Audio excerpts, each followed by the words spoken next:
किरण जी, आप कांग्रेस के वरिष्ठ नेता हैं और अभी मंत्री महोदय द्वारा एक सवाल कहा जा रहा है कि बीकानेर में उनके अलावा कोई भी युवा ऐसा नहीं है जो क्या है चुनाव लड़ने के लिए सक्षम है। तो आपके इस बारे में क्या राय है? सबसे पहले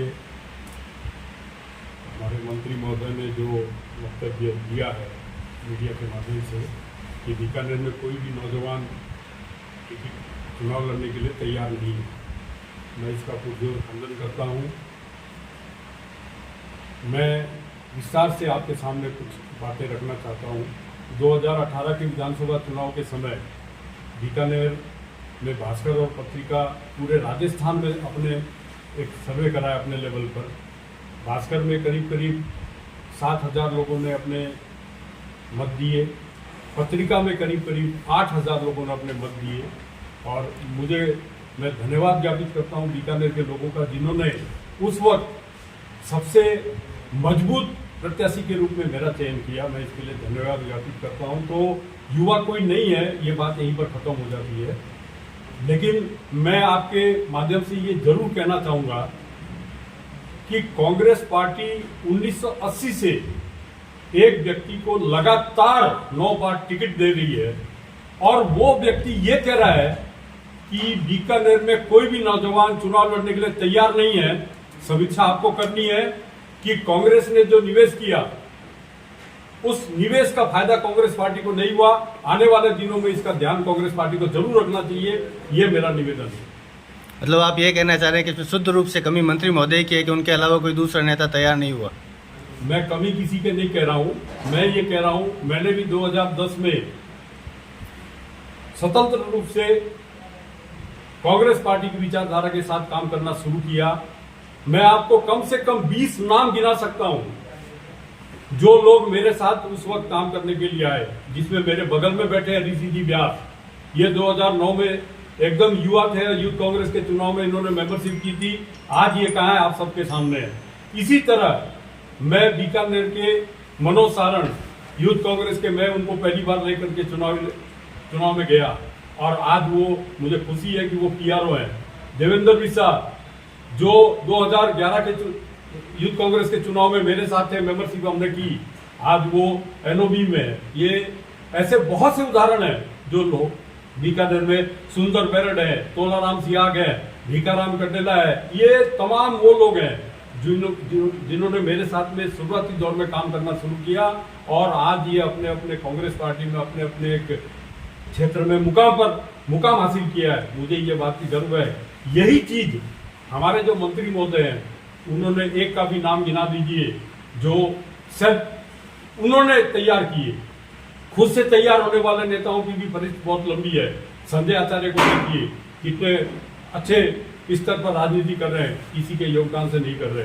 अरुण व्यास है, वो किस तरीके से राजनीति कर रहे हैं, वो भी किसी के आशीर्वाद से राजनीति उन्होंने नहीं की। मैं हूं, मैंने भी कभी किसी के आशीर्वाद से राजनीति नहीं की। ऐसे बहुत से उदाहरण हैं जो सिर्फ मेहनत करके और राजनीति में कांग्रेस पार्टी में अपना एक स्थान बनाया है। तो ये कभी तो मंत्री महोदय की 100% है कि यहाँ एक भी लीडर ऐसा नहीं हुआ जिसको वो कह सकते हैं कि इसको मैंने आगे पद दिलाया या इसको लीडरशिप दिलवाई। आपने बीकानेर में दावेदारी के लिए इतने पश्चिम विधानसभा क्षेत्र में नाम गिनाए। पिछले एक वर्ष से सीएम ओएसडी लोकेश शर्मा जी बीकानेर पश्चिम क्षेत्र में दौरा कर रहे हैं और अपने हर इंटरव्यू में वो बोल रहे हैं मुझे बीकानेर की गलियां भाग रही है। आपका क्या विचार है? लोकतंत्र में किसी भी राजनीतिक कार्यकर्ता का पहला अधिकार होता है कि वो अगर चाहे टिकट पार्टी से मांग सकता है, चाहे किसी भी विचारधारा की पार्टी से वो जुड़ा हुआ है। लोकेश जी के बारे में मैं आपको कहना चाहूँगा, मैं देख रहा हूँ पिछले 5-6 महीने से लोकेश जी बीकानेर आ रहे हैं और जिस तरीके से लोगों का प्यार उनको मिल रहा है, ये प्यार एक तरफा नहीं हो सकता, ये आप लोग भी मानते होंगे। उन्होंने जरूर बीकानेर के लोगों के लिए कुछ काम किया होगा जो काम यहाँ के स्थानीय मंत्री नहीं कर पा रहे हैं।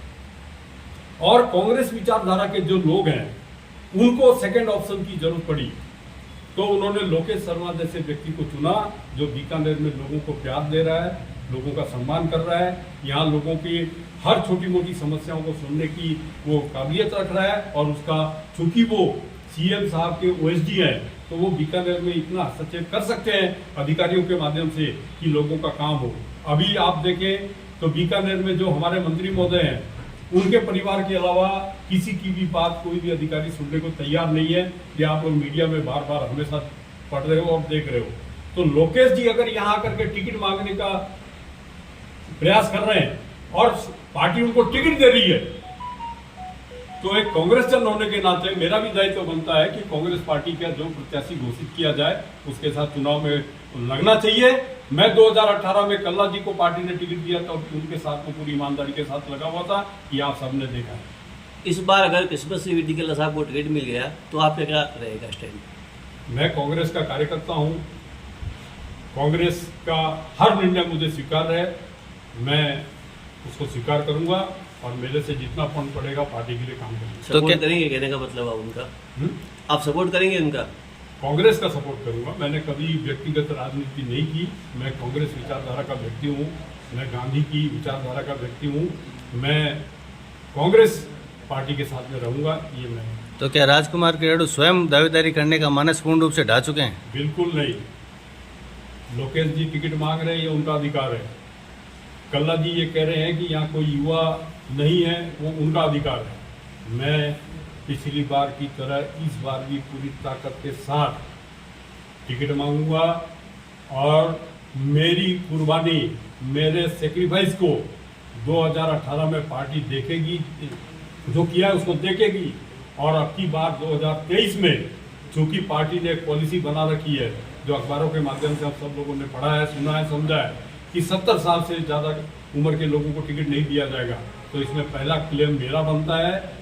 मैं चुनाव लड़ूंगा अगर मुझे पार्टी टिकट देगी तो, और मैं पूरी ताकत के साथ दावेदारी अपनी पेश करूंगा। आपके नज़दीकियाँ सचिन पायलट कुछ से भी रही है, और चूंकि अब आप लोकेश शर्मा जी की तारीफ भी कर रहे हैं, तो ये दोनों विरोधाभासी। लोकेश शर्मा जी की तारीफ करने का मतलब ये नहीं हुआ कि मैं कोई अशोक गहलोत ग्रुप का आदमी हूँ या सचिन पायलट। मैं मूल रूप से कांग्रेसी हूँ।